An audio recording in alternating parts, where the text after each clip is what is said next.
You want to get them? Okay, we are up to Sif Tes Zion. Sif Tes Zion. We'll finish this. We'll have plenty of time. Oh, okay. It's gonna go a little quicker now because it's the end. It gets a little bit easier. Yeah. Sif Tes Zion. Noshim chayaves b'ner Chanukah. Not only men, but women are also mechuyev to light the ner Chanukah. Why? Sha'af hein hayu b'isad nes, because they were also included in the miracle. And as we mentioned, that they were part of the nest, first of all, and they were also sort of subjugated or whatever. They were on the other side. They were also the gzeira against them was also in a way worse. So they had both elements as well. So they also have to like technically, a woman, if it's her home, she could light for everyone and be yaitz everyone as well. What about a kid that reached the age of chinuch, which is usually, let's say, 6 or and up, depending on what exactly we're talking about. So gamkein chayiv. So them also, they have a chiyuv as well, but for them, it's more of an inyan of chinuch that they have to do that as well. Now, if you look at the bottom where it says Yud Dalid, oh wait, 1 second. We skipped Yud Gimel first on the bottom. Yud Gimel says like this: Kedai shetei dluka b'meshach kol ha'me'es la'es. The truth is, and the Shulchan Aruch mentions that the real best way that the candles in shul should be lit, are that they should be lit for a full 24 hours. That's the real truth. They shouldn't just be lit after you, after you go to shul and you daven mincha, and then you light the menorah, and then it goes out after a half hour. Ideally, it's supposed to be lit the whole time. If you ever seen 770, the candles they have, massive candles that last a full 24 hours. Now, the only thing is, he says in the bottom that the only condition is that it has to be that you shouldn't be concerned for a fire. Kids should come and play with it. Kids love fire. So you have to be careful that if you're going to leave it lit the whole time, it needs to be in a safe situation.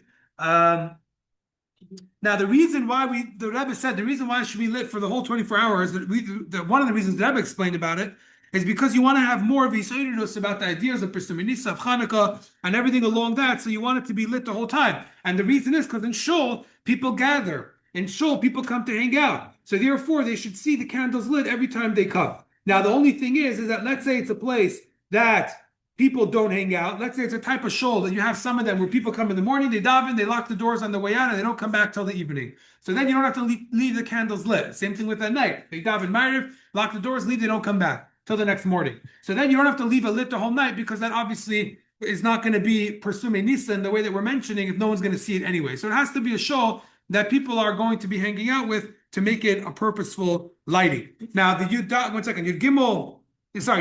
on the bottom. Miragenu, our minig is like this: that Abanim maskilim lahadik neres Chanukah izizman koidim bar mitzvah.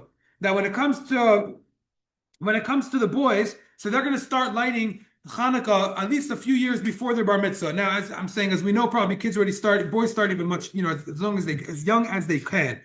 The young girls really don't light on their own officially. Isha, Baila, Meitzia, and a wife, even though as we mentioned, she's supposed to light. She has a mitzvah too, but her husband will be mitzi her. That's just the way it was set up. In the poskim they speak about why, but technically she could as well. And the Rebbe also includes that really the best place to light the menorah for the kids should really be by the door to their bedroom. The pile, I don't know that this is always practiced because it's not so safe. So it depends on the setup of the house and the apartment. If it's a place that could be supervised or things like that. So then that would be something to make it into like a, Cheder Chabad or whatever it is. But okay, so that's something that Rabbi spoke about over there. 1 second, let's just finish this. Now, the thing is like this. So someone actually asked me along these lines, as I mentioned in the beginning, that they were traveling starting from the afternoon and only landing after the next morning. So what should they do? So the case we mentioned before is they're traveling after Plaga Mincha. So you still have a little window to do it. That's the best time to do it. But this person was traveling mamashim before any possibility to light and landing way after. So the solution was, thank God his family is home, is staying home, and his wife is home. So therefore his wife lights for him, has in mind to be mitzi him, and that's it. Now, if the whole family was going, that means no one's going to be around to light. He can't light on a plane, obviously. So that's a big issue. At some of the places can say that you should actually cancel your flight, even if it's going to cost you a lot of money, and because it's a mitzvah. It's like, like would you miss putting on tefillin because you're flying? So you have to arrange the schedule that you won't have that thing. Okay, so hopefully it shouldn't come to pass. But this guy was lucky that his family's staying at home. So Ner Yishu Beisai, his house has to have a candle. Someone is lighting at home. So therefore, it's not a problem. Now, Summa, what about a blind person? If he could join together with someone, meaning he partners with someone, gives them, shares in the cost of lighting the menorah, and therefore it becomes part of his mitzvah as well. Mutter, that's the best way for him to do it. If he's married and he has a wife, then even better. She could light for him. But if he doesn't have a wife, and he lives alone, there's no one for him to partner with. You can't partner with a random person. The point is, it's ishu beisa in his house. So therefore, he should light with someone helping him, that to make sure that it's done. Okay, I don't know why I have this here, but for some reason I put it here, maybe because it has to do with the kids that they light. So one of the reasons why we give Chanukah gelt is because apparently after the whole story of Chanukah, so to get the kids to come back to learn Torah, they had to entice them. Meaning the whole time they were hiding with dreidels, we know, but probably wasn't all of them were learning to be, to face the facts of what was happening. I'm sure a lot of kids couldn't do it. So when it came after the whole story and they wanted to get them to come back, so they were encouraging them to come with with money, and that's part of the reason why. So it's a serious minig. It's not just we're giving, we have 8 days of of presents, because why not? There's actually a reason behind it to make that happen. Yeah, you had a question? Okay, yeah. Why do some people do gifts? Okay, let's leave that for now. I don't know. I don't think gifts is a thing. Meaning, why not? I guess it's part of celebrating the mitzvah. But the real thing was really Chanukah gelt is more similar. But I guess gifts cover the same thing. I think it was Chanukah gelt. I don't know if they ever spoke about gifts. I don't know. Oh, I don't know. I'm not sure. I don't think we do or don't. I think it's yeah. If what's called the Zara was on women and the race have, shouldn't they be more time to light than men? So yeah, it's a good question. First of all, the miracle of the actual menorah happened through men, right? That's in the Beis Hamikdash. And again, they do have a chiyuv. There was reasons why they don't. The basic reason was that because it included a whole bunch of reading of brachas and things that people didn't know, and in the past, in the olden days, women didn't really know how to read. They didn't learn how to read. So some women would know, some wouldn't. So to make it that no one's embarrassed, they made it that no one likes. One reason. Another reason is because the whole mitzvah is that you light menorah outside. And we know there's a pasuk that says in Tehillim kol kvuda bas melech pnimo, that the whole regalness or whatever, the whole honor, I guess you could say, of women is that they're more reserved than men, more tznius. So for them to be outside and drawing attention to what they're doing wasn't in the spirit of what Isha Chayil is supposed to do. So okay, so Nechanami, so once the minhag became that way, so that's the way it stays. But you're right, in theory, you're right. Yeah, but well, that reason's not either, because now they all read. So really, neither reason's there. But once things are settled into the minhag for so many years, it's not so pashut that we break it, and we leave it at that. In fact, we know that I think that the Rebbe Rashab used to go to his mother to light menorah for her before he would go home and light separately. So, okay, let's go further. Sif Yud Zayin. Be'erev Shabbos madlikin tchila ner Chanukah. When it comes to Erev Shabbos, what's the seder? How you do this? So the first thing you should do is you should light Chanukah candles. Va'achar kach ner Shabbos, and only after you should light ner Shabbos. The only condition is you have to light both your candles after Plaga Mincha. Now this just makes sense because Shabbos candles is for Shabbos. Chanukah licht is, well, I guess it's for Shabbos also, meaning it's not for Friday, it's for Shabbos. But you want Shabbos, once you take in Shabbos, even if your wife lit and not you, but in a way, Shabbos was already sort of accepted in the home. It's not ideal to then go and light menorah. It doesn't mean you can't, but it's not ideal. And for those that could, you try to daven mincha first. So if there's a minyan that's in shul and no one's going to be, you're not going to have a minyan, that's your only option, and it's the only way to organize it is to have mincha and ma'ariv after, later. So then I think there is an idea that you could light first, but it's not ideal because mincha is shayach to Friday. The Neiros Chanukah are really shayach to Shabbos. So it's funny if you like Shabbos, if you like Neiros Chanukah, which is for Shabbos, and then you go and you daven mincha later. So really, we shouldn't do that. Again, if the only option is you'll lose the only minyan in town, so then maybe there's room. But usually they organize it that Friday of Chanukah you have minyanim earlier, so you don't have this concern. Okay. Now, on Friday, so this again is not so relevant to us because we always do that. But for everyone else, they're going to try to put in enough oil that it should last not just a half hour after Shkia, but a half hour after Tzesek Chavim.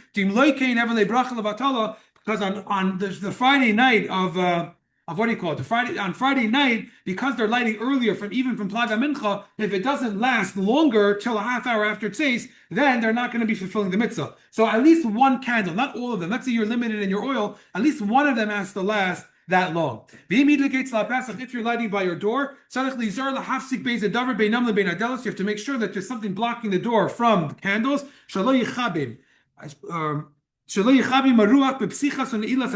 you open and close the door, it shouldn't put out the flame because that's going to go and obviously be an issue. So this is a problem in Shabbos in general. If you have a fire, even the Shabbos candles, if they're too close to a window or a door, when you open it, it's going to blow out. That's not a good thing. So here also, if you're lighting, we spoke about this before, that if when you light it, it's in a place that it won't last the full half hour, it's an issue. And here it's more of an issue for Chanukah. It's also an issue for Shabbos. So you have a bunch of stuff. Make sure it's not next to the doors that will put it out. So if you usually put it by the front door Friday night, maybe consider putting it by a different door inside your house so you won't have that issue.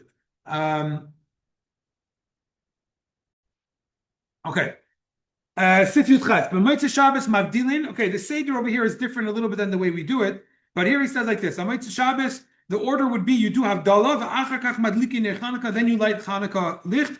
Or we base Haknesses madlikin koydem v'yitin l'cha, and show they do it in a different order. Let's just take a look in the bottom because our minig is different, so let's not focus on that. Minageno, our minig is like this: the bias in your house. Okay, Havdalah, you do Havdalah first, then you do ner Chanukah, then you do v'yitin l'cha. Okay, so that's the order of how you do it. Now in Shul, you would do Ner Chanukah and then Havdalah. We don't really do, I mean, for those that do Havdalah in Shul, that would be the order of how you do it. So either way, you do Ner Chanukah right after davening. What? Using flame in the Shul. Which one? The Havdalah? The Shul. The Ner Chanukah? Yeah. No, you could light. It's after Ma'ariv. You already did Havdalah and davening. Yeah, you already did Havdalah and davening. Okay. Yeah.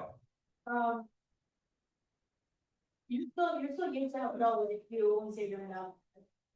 We'll get to Havdalah and Kiddush later in the Hilchos of Shabbos about where it comes from, but there is a Takanas Chachamim to do it al kais. But technically, Which one is like what the main one? okay, we'll talk about it later. We'll talk about it later when we get to it in Shabbos. I don't want to get distracted. Yeah. What do they do about what? They have to say Baruch Hamad Mikdash first if they're going to light. Either way, they have to say Baruch Hamad. Well, at home, you're going to do Havdalah first. When you get home, the husband will do Havdalah first. So either way, they're going to take out Shabbos before. But usually in today's day and age, everyone they want to go on their phones. They already took out, as soon as Shabbos is over, they're done. Don't worry. No, not you guys. I'm saying they want to speak to their home, especially if you're in California, 3 hours back. In Arizona, you want to East Coast, so before it gets late. Okay, Sif Yud your test, sorry. Okay. Mishu ain't bebesev. Someone's not in their house. Elbow makamachar. They went business, whatever. They're not home. So if he knows that back home. So in other words, this is a person who's married, and this is a person that has a home. Okay, so he knows. What if he's married? Well, no, what I mean. Okay, I hear you. It means that he has a place that he's the balabasa. Okay, let's leave that. So he has a home, and his wife is home. So I'm saying that he has a home because the point is Ishu Beis. So there's someone in his house that's going to light, as opposed to if his family is not home, they're in someone else's house and he's somewhere else, it could be a different story. But for here, he's not there, his family's there. The halacha is Yad Laku b'makam shu b'li brachas, where he is, in a way he should light really without brachas according to halacha. Because they're lighting for him and really Ishu Beis. So wherever he is, he's not really strongly mechuyev. Now, the best thing to do is to listen to someone else who's making the brachas and be yotze the brachas. And then he'll light without making his own brachas. Now, so the thing is like this. In theory, what he can do is he could have in mind that he doesn't want to be yotze from his family. And then he can make a bracha where he is. The downside to that is that there's a maila to lighting in your house. So someone lighting in his house is a benefit. Lighting on his own is not as strong of a benefit. So in theory, he could say, I don't want to be yitz from them and I'd rather do it here and make my own bracha. So I'm not sure, practically, I didn't have a chance to get into the details. I imagine is that if there's someone that's making a bracha, he should probably be yitza, and then his yitza from his family as well, and he covers everything. If where he is, there's no one else that's making a bracha, so then maybe Taka would make more sense to have in mind that he dafka does not want to be yetzer, and then he could make his own bracha. Now, Yes. He's not there. He's somewhere else. Yeah. So that's what I said. So that's why he can't. If he has in mind that he dafka does not want to be yetzer from their lighting, so then maybe it can work. It's that he has to actually say, I don't really rely on their. Yes, if there's someone else there, there's not family, but there's someone else. So you know what? It's a good question. I'll say from here would come out that it would be best to listen to the bracha from someone else and answer amen and have his family do it. But in Lubavitch, I feel like there's always a preference to make more brachas. So I'm not sure. It's a good question. I don't want to answer this offhand, but I don't remember offhand, so I'd rather not give an answer. Yep. When you get married, then and you have a house, then call me again. We'll talk about it. Yeah. What's what I'm Yeah, so it's a good question. In Aruch it discusses, yes. In Aruch it discusses what happens if you have a few houses, one you live in sometimes. So where should you light? Because you want to light in the main place. So Kitzur, you'll light in the main place, the place where you can sleep. They have a whole thing. What if you eat in one place and sleep in the other place? So yeah. So we'll talk about that in a second. We didn't get up to there because we're up to both of them are different. So let's talk about it now.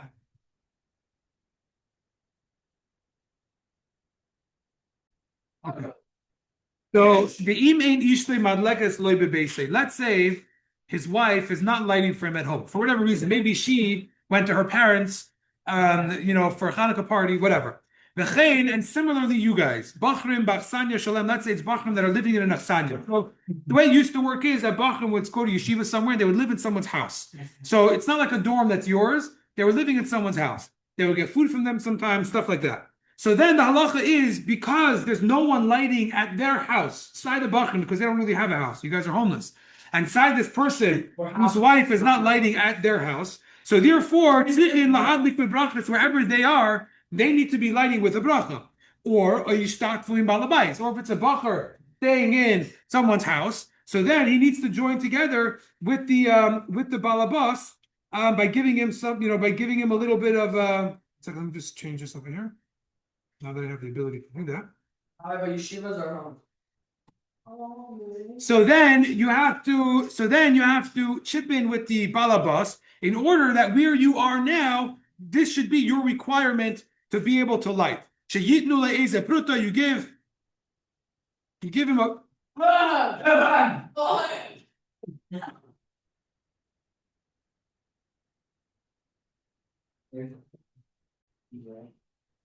Okay. Now, sheyitnu le'eze pruta, how do you join together? How do you partner with the person whose house you're staying in? So you chip in, you give them a little bit of a pruta, sheyilem gam kechelik b'shemen u'b'psila, so that part of the materials and they'll be using for the lighting belongs to you. And ideally, the person whose house it is should add a little bit. It shouldn't be just the minimum because then neither of them have the mitzvah. So add a little bit of oil or whatever it is to make it a little bit more. But here the Alter Rebbe adds like this. But when do we say this? You say this like this. This is the Alter Rebbe adds in Hilchos Shabbos, but it applies to here. That kisha oichel sham mishaloi. This is talking about where the person who's staying in the Achsanya is eating his own food, so he's like a guest in this guy's house. So because he's a guest in this guy's house, he's not yoytze his lighting, so he has to chip in with him. But let's say he's in the house and he's eating all of his food as well. He doesn't have to chip in really, because now he's called a b'nei bayis. So if in the olden days a bacher like you guys were staying in someone's house and eating from them and everything, then you wouldn't really have to chip in because you're part of the family. And one guy, technically, Ishu Beisai. Now, however, there is a hidur that everyone should try to light on their own. So then it would depend with the bracha, with that, as we said before. What happens if a person is in their own city? What happens if someone is in their, if you can wait? What happens if someone is in their own city and they went to go have a party somewhere or something like that? So then, when it becomes time that he should light, he has to go back to his house in order to light at home.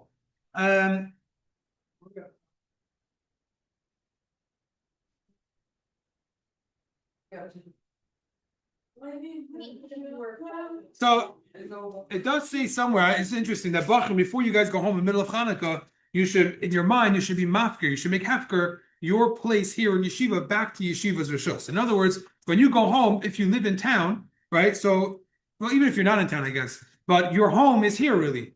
So when you go home, it's a little bit more challenging to make a bracha. You guys don't live at home anymore. So really what you should do is you should have in mind that you're giving it back to yeshiva and your new house is now backed by your parents, and then you can make the bracha there. So I don't think you have to go through a formal thing. I think you could just have in mind that that's what you want to do. In yeshiva itself, there's debate about where to light. Some people say you're supposed to light really where you sleep. Some people say it doesn't really matter. Some people say really where you eat. You have a little bit of a back and forth. But here you eat and sleep in two different places. So in theory, it probably would make more sense to do it where you sleep, but it's not safe. It's not recommended. So you light here where you eat, especially because you hang out here. Yeah, that's where they end up. I think that's where they light. Or they light here somewhere. Yeshiva we light You light over there, I think. No, where do you light? Shema. No, here. You light. Where do you light? What? Because Probably here. Where we at? one second. We light it probably like Now, the Kitzur, the truth is that even when you go to a party somewhere, so what's supposed to happen if you go to a party and you go to someone else's house, so really you're not supposed to be eating a suda because you didn't light yet, and you're not supposed to light there either. You're supposed to light when you get home because that's where you live. That's where you're supposed to be lighting it. So some say that's what you should do. You should schedule all your parties.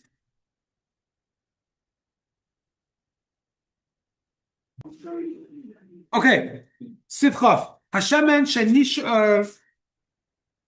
Yeah. Oh, so I was not saying. So when you go to someone's house, really, you shouldn't be lighting, and you also shouldn't be eating in that place. You should be waiting till you get home in order to have your suda. However, there are some that say if you're there, especially if you're with your whole family and there's a meal and you know and you're gonna get home late and you don't want to miss it, there's definitely leeway to light in the place that you're going to be eating, even though you live in the same city in another home. There's definitely leeway that you could light where you are, which is what you see a lot of people do when it comes to weddings. People that get married in Chanukah, they'll end up lighting in the hall. Again, not ideal because that night you're not sleeping in the hall, but it seems like it could be done.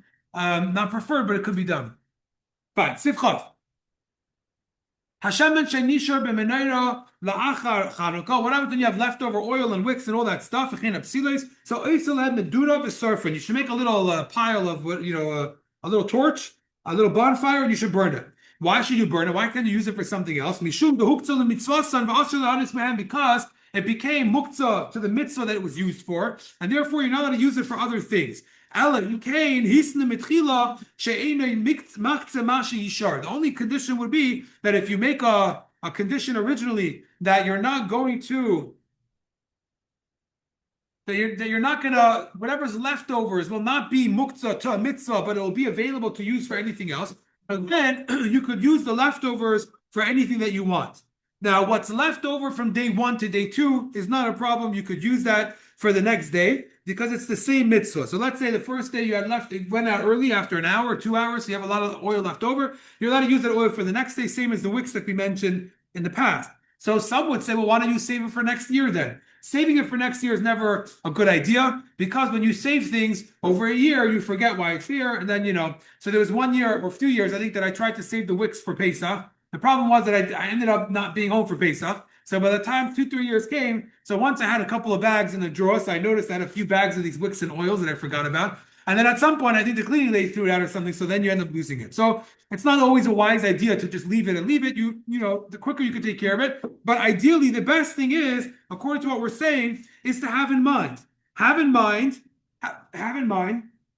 that first of all, some people burn it on Pesach. So that's another option, you burn it on Pesach. But again, if it's in a plastic bag and it's oil and you don't want it's going to take, so it could be a mess. So the other option is you have in mind, whatever's left over when it goes out, whenever it goes out, whatever's left over is not part of the mitzvah. So you have that in mind when you first light it, that whatever's for the mitzvah is going to be used. Whatever's left over after it goes out is not part of the mitzvah, and therefore you can then do whatever you want for it. Okay, yes, I want to be able to finish this. Yeah, your question?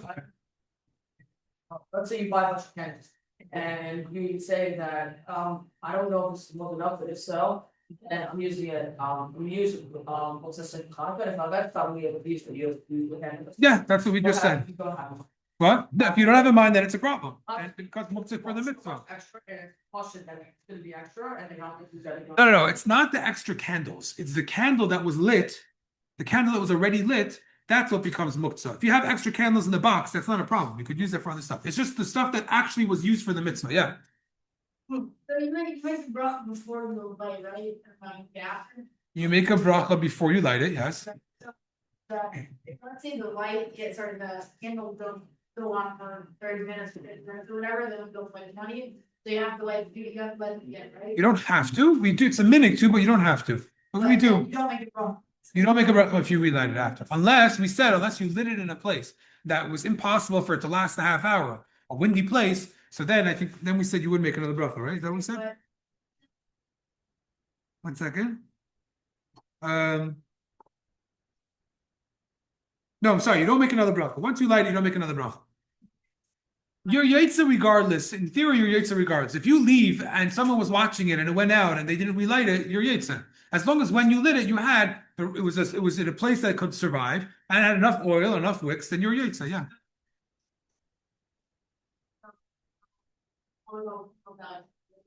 Yeah, but the minig is we try to relight it if you're around to, one second. The mitzvah is the minig is we try to relight it, but technically if someone blew it out on their own, then it's fine. You did what you had to do.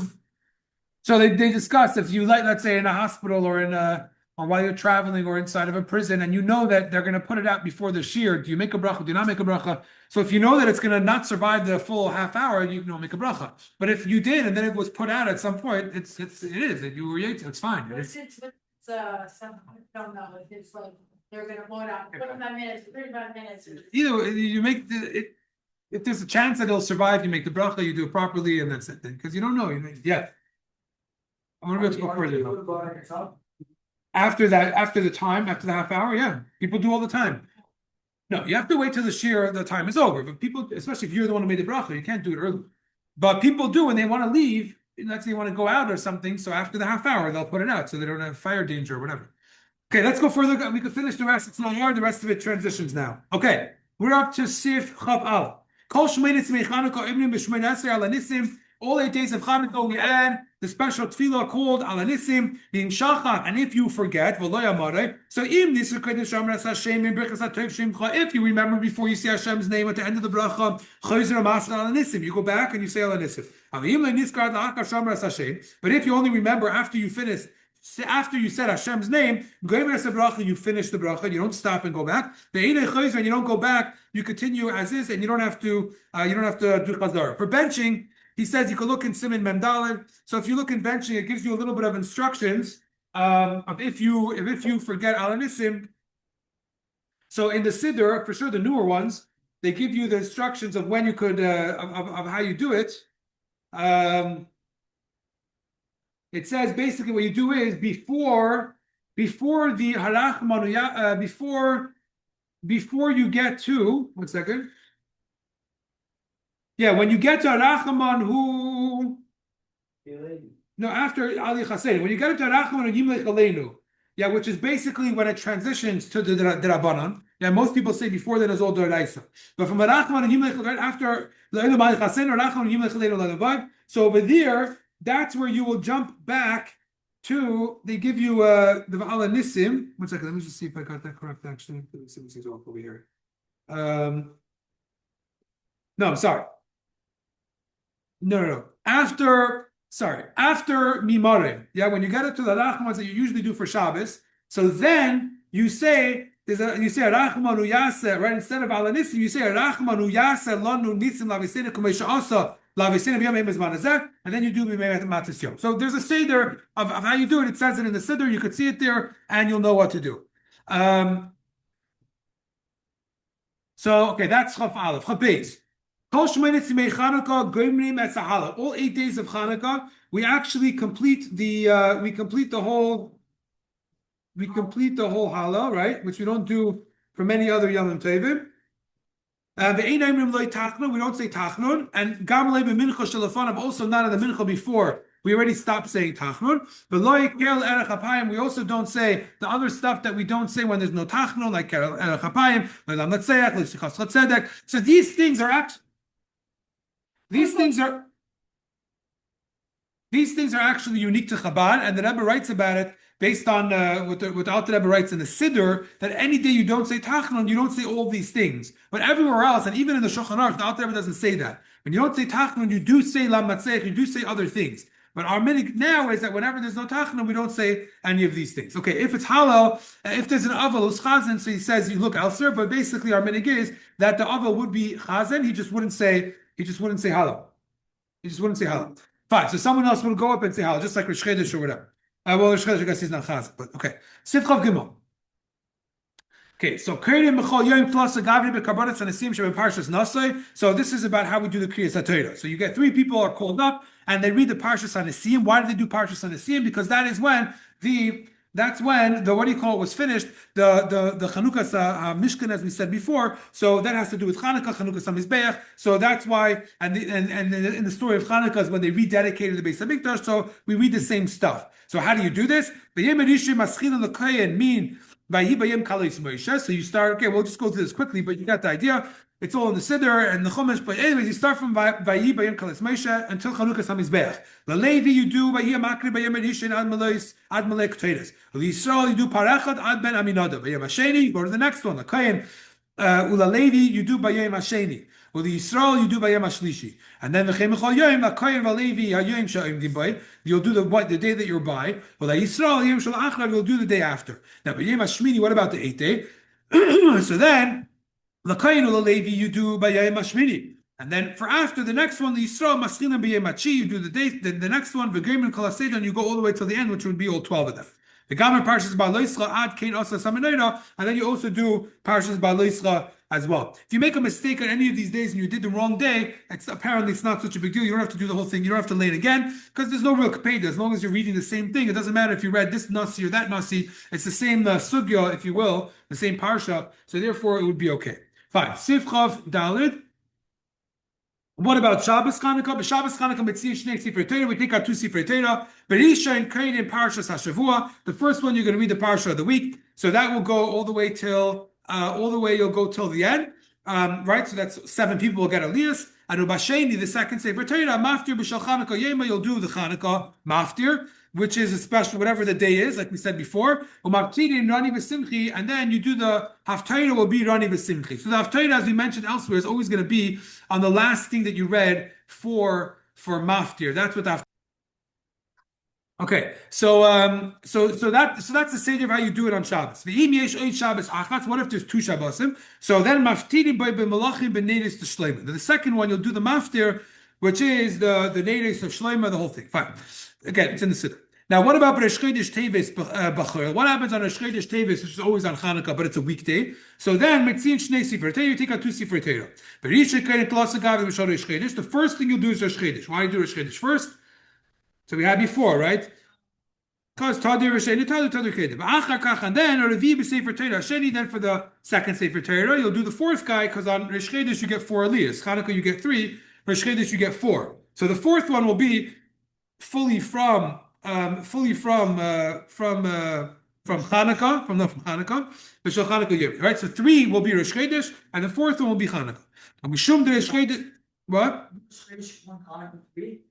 Yes, so you have to get 4 aliyahs. 4 people have to get called up because it's Rosh Chodesh. Right. But the way you divide it is the first 3 will get from what do you call it? From Rosh Chodesh, and the 4th one will be Chanukah.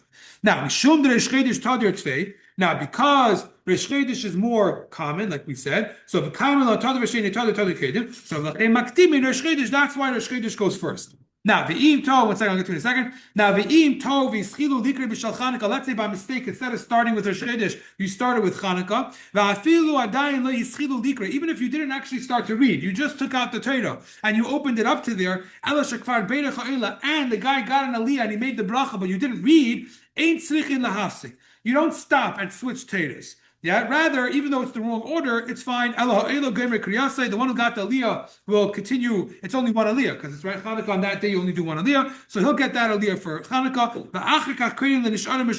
And then you'll do the second sefer Torah, and so you'll switch the order. Basically, it's okay if you did it out of order. That would be okay. I just want to finish this little sifah here.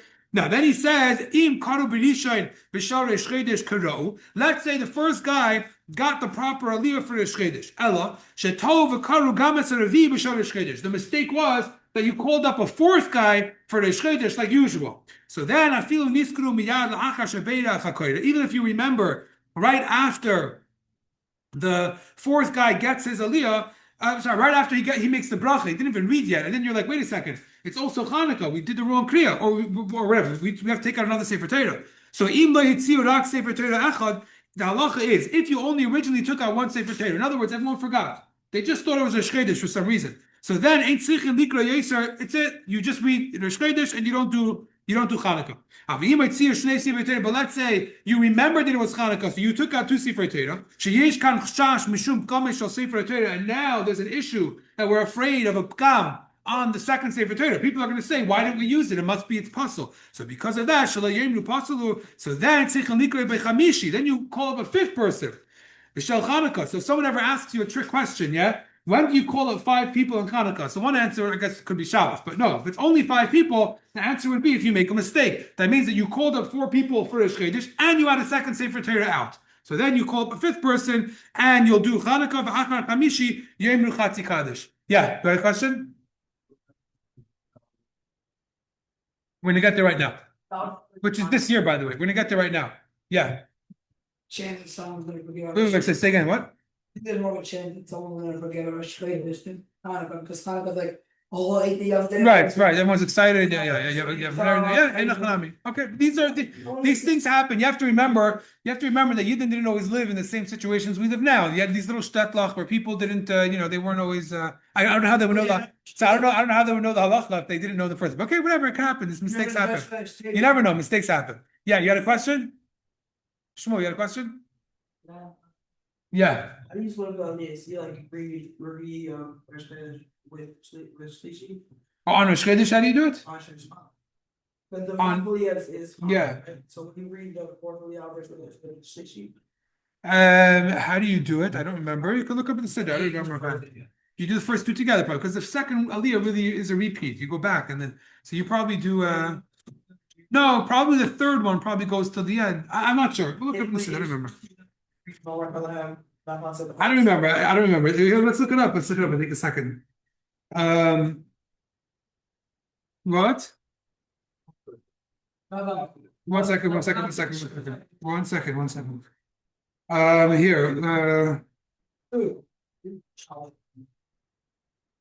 Here he says, no, it would be, let's say by the Hanukkah one.